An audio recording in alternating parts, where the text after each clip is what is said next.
Hi guys, welcome back to another video. HPPSC PGT political science का examination आज conduct करवाया गया। Paper 1 का HP GK और इंडिया GK हमने प्रीवियस वीडियो में डिस्कस कर लिया था। इस वीडियो में हम हिंदी सेक्शन को कवर करेंगे। शुरुआत करते हैं पहले क्वेश्चन से। क्वेश्चन नंबर 41, यशस्वी शब्द में निम्नलिखित में से कौन सा स्त्रीवाची प्रत्यय लगेगा। यानी अगर यशस्वी को हम स्त्रीलिंग में कन्वर्ट करना चाहें तो इसका स्त्रीलिंग रूप क्या होगा, इसमें क्या प्रत्यय लगाएं कि ये स्त्रीलिंग बन जाए। यहाँ पे सिंपली पूछा है। तो यशस्वी का स्त्रीलिंग होता है यशस्विनी। यशस्विनी होगा इसका स्त्रीलिंग रूप। तो अगर हम इसमें इन्हीं प्रत्यय लगाएं तो ये यशस्विनी बन जाएगा। ओके, तो ऑप्शन सी करेक्ट होगा, यशस्विनी। ये इसका स्त्रीवाची प्रत्यय है। नेक्स्ट क्वेश्चन है, वह शब्द चुनिए जिसमें अव उपसर्ग का प्रयोग नहीं हुआ है। अव उपसर्ग का उपयोग नहीं हुआ है। उपसर्ग आगे लगते हैं और प्रत्यय पीछे लगते हैं। तो उपसर्ग, अव उपसर्ग। अगर हम पहला ही देखें अवाक, अगर हम अव ने हटा दें तो क बचा, वो भी हाफ हलंत लगाएं तो ये इसका कोई सेंटेंस नहीं रहा। तो इसमें उपसर्ग का उपयोग नहीं हुआ है। ऑप्शन ए करेक्ट होगा। अगर हम अवदान देखें तो अव जमा दान। ओके, तो इसका तो इसमें अव उपसर्ग लगा है तो ये करेक्ट है। अवगुण, इसमें अव प्रत्यय लगा है, बिल्कुल करेक्ट है। उपसर्ग लगा है, बिल्कुल सही है। अवरोध में देखें तो अव जमा रोध, तो इसमें भी अव उपसर्ग लगा है, बिल्कुल सही है। ऑप्शन ए ही बचता है यहाँ पे, तो ऑप्शन ए करेक्ट होगा। नेक्स्ट क्वेश्चन है क्वेश्चन नंबर 43, तुम्हारे घनिष्ठ मित्र आजकल दिखाई नहीं देते। इस वाक्य में विशेषण है, मित्र है, आजकल, आजकल तो नहीं होगा, तुम्हारे भी नहीं होगा। विशेषण, विशेषण क्या होता है, ये विशेषता बताते हैं। यानी घनिष्ठ, घनिष्ठ मित्र, घनिष्ठ इसमें विशेषण है। ऑप्शन सी करेक्ट होगा। अब जो शब्द विशेषता बताते हैं उन्हें कहते हैं हम विशेषण। जो शब्द विशेषता बताते हैं और जिनकी विशेषता बताई जाती है वो होते हैं विशेष्य। ओके, वो होते हैं विशेष्य। अब यहाँ पे विशेषण, जिसकी विशेषता बताई जा रही है वो होगा विशेष्य, जो विशेषता बताता है वो होगा विशेषण। ओके, तो यहाँ पे विशेषण हो जाएगा घनिष्ठ और विशेष्य मित्र। ओके, सो ऑप्शन सी इसमें करेक्ट होगा। अगला क्वेश्चन है क्वेश्चन नंबर 44, गुरुजी के लिए शरबत लाओ। रेखांकित पद का कारक है, पद में कारक है। गुरुजी के लिए, कर्ता ने कर्म को कर्ण से संप्रदान के लिए, संप्रदान के लिए, संप्रदान। ऑप्शन सी करेक्ट होगा, संप्रदान।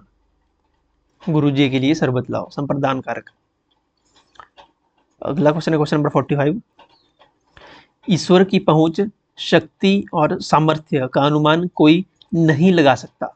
इस वाक्य में भाववाचक संज्ञा शब्द नहीं है, आपको बताना है कौन सी। पहुंच, सामर्थ्य, ईश्वर, शक्ति या ईश्वर। अब भाववाचक संज्ञा क्या होती है, जिसमें भाववाचक संज्ञा में क्या होता है, इसमें किसी की भाव का या गुण का, उसकी दशा का ज्ञान होता है। तो सामर्थ्य भाव है, सामर्थ्य। शक्ति, पहुंच, ये भाववाचक संज्ञा है। ईश्वर भाववाचक संज्ञा नहीं है। ओके, ऑप्शन डी इसमें करेक्ट होगा। यहाँ पूछा गया कौन सी भाववाचक संज्ञा शब्द नहीं है। ओके, तो ईश्वर भाववाचक संज्ञा शब्द नहीं है। ऑप्शन डी करेक्ट होगा। क्वेश्चन नंबर 46, 46 क्वेश्चन है, काशी हिंदू विश्वविद्यालय की स्थापना का श्रेय महामना को दिया जाता है। रेखांकित पद संख्या का भेद है। काशी हिंदू विश्वविद्यालय की स्थापना का श्रेय महामना को दिया जाता है। अब ये महामना जो शब्द है ये क्या है, ये एक उपाधि है। महामना किसे कहा गया था, महामना कहा गया था मदन मोहन मालवीय को कहा जाता था महामना, मदन मोहन मालवीय। ओके, जिन्हें काशी हिंदू विश्वविद्यालय का श्रेय जाता है मदन मोहन मालवीय का जाता है, लेकिन इन्हें कहा जाता है महात्मा। तो यहाँ उपाधि आई है।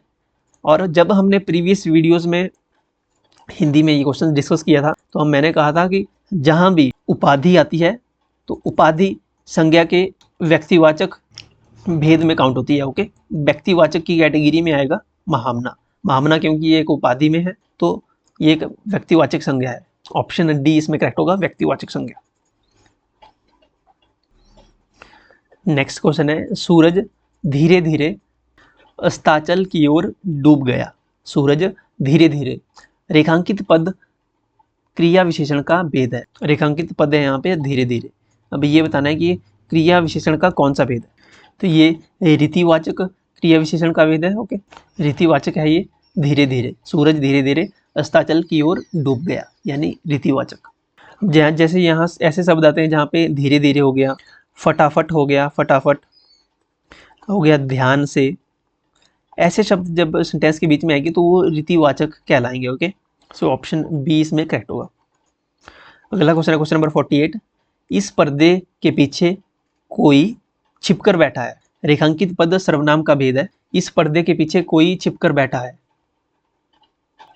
अब कोई छिपकर बैठा है, हमें एग्जैक्ट पता नहीं है कि है नहीं है, कौन है। ओके, क्लियरेंस नहीं है। तो जब ऐसा सिचुएशन होती है कि कोई, तो वो आता है अनिश्चयवाचक सर्वनाम में। ओके, ऑप्शन बी करेक्ट होगा। अनिश्चयवाचक सर्वनाम, ऑप्शन बी करेक्ट होगा। अगला क्वेश्चन है क्वेश्चन नंबर 49। मेरा वह मित्र जिसका नाम मदनलाल है उदार और सरल व्यक्ति है। रचना की दृष्टि से वाक्य का प्रकार है मेरा वह मित्र जिसका नाम मदनलाल है।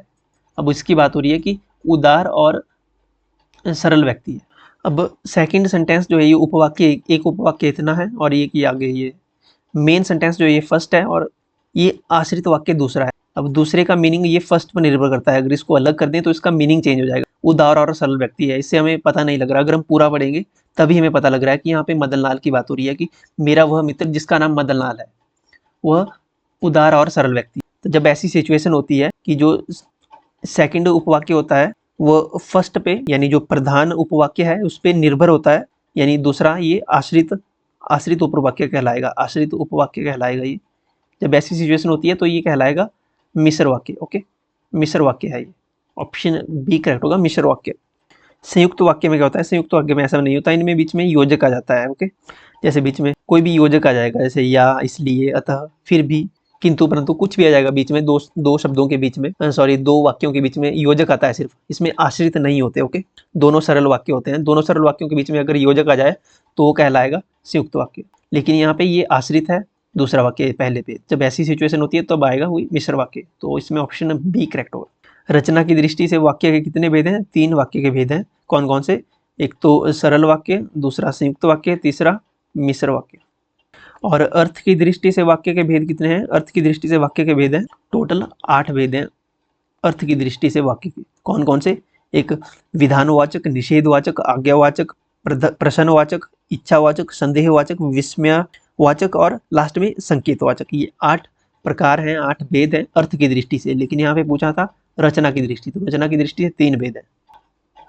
लास्ट क्वेश्चन है, अंतिम क्वेश्चन है क्वेश्चन नंबर 50। किस पंक्ति में उत्प्रेक्षा अलंकार नहीं है? उत्प्रेक्षा अलंकार नहीं है।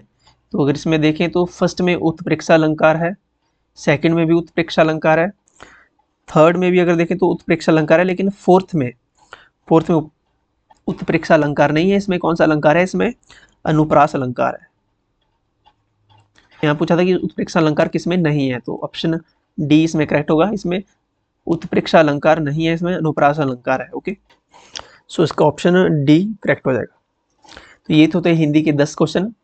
आपको कमेंट सेक्शन में बताना है कि आपको एग्जाम का जो लेवल है, स्तर एग्जाम का कैसा लगा। इजी था, टफ था या मॉडरेट सा था। इसके अलावा हिंदी के अलावा हमने HP JK और इंडिया जीके की वीडियो हमने इससे पहले वीडियो चैनल पे अपलोड कर दी है। यहाँ पे आपको लिंक मिल जाएगा इसका, यहाँ से आप देख सकते हो अगर आपने नहीं देखी है। बाकी चैनल को सब्सक्राइब जरूर करें और हमारे साथ टेलीग्राम पे जुड़ने के लिए आपको लिंक टेलीग्राम का वीडियो के डिस्क्रिप्शन में मिल जाएगा। वहाँ से आप डायरेक्ट ज्वाइन कर सकेंगे हमारा टेलीग्राम। अगर आप व्हाट्सएप चैनल भी ज्वाइन करना चाहते हैं तो व्हाट्सएप चैनल का लिंक भी आपको वीडियो के डिस्क्रिप्शन में मिलेगा, वहाँ से आप अभी ज्वाइन कर सकते हो। Okay, so thank you so much.